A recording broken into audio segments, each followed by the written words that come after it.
AITA for telling my mom to tell her boyfriend to stop telling me what to do?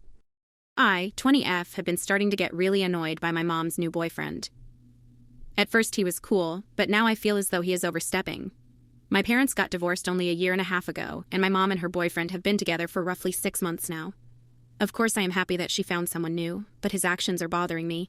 It started after she told him about an argument we had, and he randomly told me to be graceful to those around me. During my teenage years, my mom and I would argue a lot, but it was nothing out of the normal mother-teenage-daughter conflicts.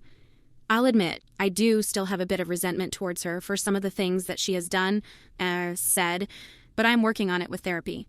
We are good for the most part, but sometimes she will have an attitude, and I will use attitude back at her, which she probably told him and prompted him to say that. Either way, though I think it is none of his business, the arguments I go through with my mom. The next thing that bothered me was on Thanksgiving when I was upset because of an argument my BF and needed some extra time to collect myself before going down to the table.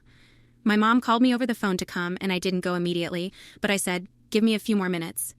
It was then when I got a knock at the door and I said, "Who is it? Please don't come in right now." And her BF burst through the door anyway and kept telling me to come downstairs right now. That rubbed me the wrong way completely, and I was even more upset and hated being downstairs after that. The last thing that happened him was this evening when we went out to eat for Xmas Eve, and we had all finished eating, so I slipped away to the bathroom to check my phone.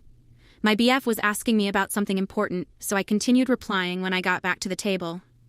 It wasn't even 1 minute of me still being on my phone when he told me to put it away. I said I will, and continued to text because I was just aggravated. My parents raised me to have manners, and they never banned me from using my phone completely at the table, just not excessively, which I knew not to do anyways, and that was not what I was doing. The rest of the time, I just stayed quiet and couldn't wait to go home.